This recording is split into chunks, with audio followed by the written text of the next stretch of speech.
Good evening, fam, and welcome to LRJs for a men's Olympic hockey update. This is everything you need to know before the quarterfinals. Starting with the Canadian dominance. McDavid, McKinnon, Makar, Crosby? Shall I even go on? And what if I told you that the top goal scorer is not amongst those names?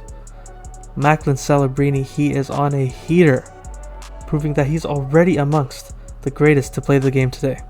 And McDavid, well, he's just doing McJesus things, flying around the ice like a man possessed. I think Tom Wilson's starting to have an effect on him. He is laying the body down like I've never seen before, just crushing dudes. Oh, and by the way, 9 points in 3 games, leading the tournament and well on his way to crushing that record of 11 points in a single Olympics. Obviously the top players are hogging all the headlines, as they should, but going under the radar is the absolute depth of scoring that this Canada team has.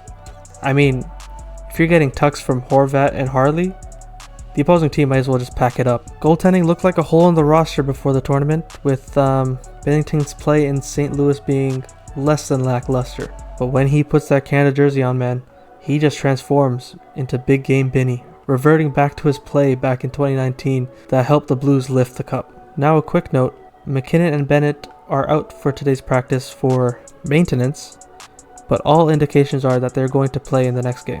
McKinnon may have tweaked something when he was hit in the face by France's Pierre Renaud, which led to a fight with Tom Wilson and resulted in him being ejected and banned for the rest of the games in this Olympics. Turns out, it was just one game. Canada gears up to play Czechia in the quarters, led by Pasternak and Natchez. I know it was 5-0 last time, but they played Canada tough, especially that first period. That depth of scoring that I mentioned earlier will be of more and more importance as Canada continues its gold medal march. Moving on to Finland, who had an overall solid showing after a shaky start, dropping the first game to Slovakia 4-1. They recovered quickly, beating Sweden 4-1 and then pummeling the home team Italy 11-0. Finland will play Switzerland in the quarterfinals, who have been a surprise threat this tournament. The Swiss finished second in the group behind Canada, and although the game ended 5-1, they gave Canada the toughest game so far. Being located very close to Milan, they had a strong fan support, maybe even a little delusional, considering it seemed some of them thought they actually could beat Canada. While Finland is still the clear favorite in that game, I wouldn't be surprised at all if Switzerland can pull off the upset. The third quarterfinal will be between Germany and Slovakia, both teams punching above their weight this tournament. Germany's Draisaitl and Stützle have led the way, 6 points each, carrying the offense, with Moritz Seider and Grubauer locking up the back end. Seider is leading the tournament in minutes played at almost 26 a game, with Lyon not far behind him.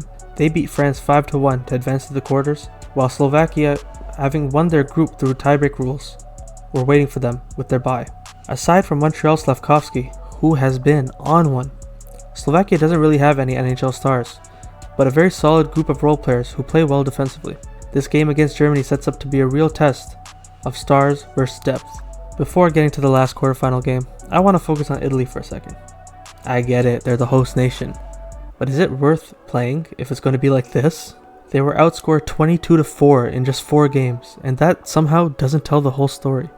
They had no business being in these games, getting outshot 211-79. That Finland game was just mean, embarrassing the home fans like that. We know who should be playing in their place, but the US is playing, so why not Russia? I digress. Moving on to Sweden, who had a shaky preliminary round and did not make it to the top 4 seed. They had to beat Latvia to make it to the quarterfinals, where they will play the big bad Americans. This has certainly not gone to plan for the Swedes, as they were the 3rd favorite team heading into the tournament and now have a huge mountain to climb just to make it to the medal games. Maple Leafs' William Nylander, who's playing through an injury, has just been okay, a goal and an assist in 3 games, and Ekman Larsson has barely played. Sweden will need to up its game if they want to have a chance against the US. While not quite as dominant as the Canadians, the United States have been cruising. Their goaltending hasn't been incredible. Swayman definitely has a couple he wants back, but in general, they've been in total control and in position to meet Canada in the gold medal game. Leafs and US captain Austin Matthews has been great, leading the team with 3 goals and a couple assists, with some flashy stuff mixed in. Sweden, with all their star power and talent, does have a puncher's chance against them, but based on both teams' current forms, I think the US will be just fine.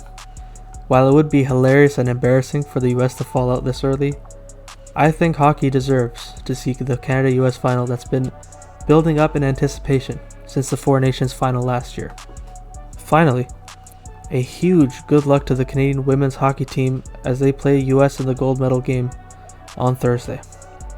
This is going to be a tough one, but let's just hope Poulin can pull another one out of the hat. Go Canada! And that's all for me tonight. I will see you again Thursday night after the Raptors return and take on the Bulls. Now, on to the next one.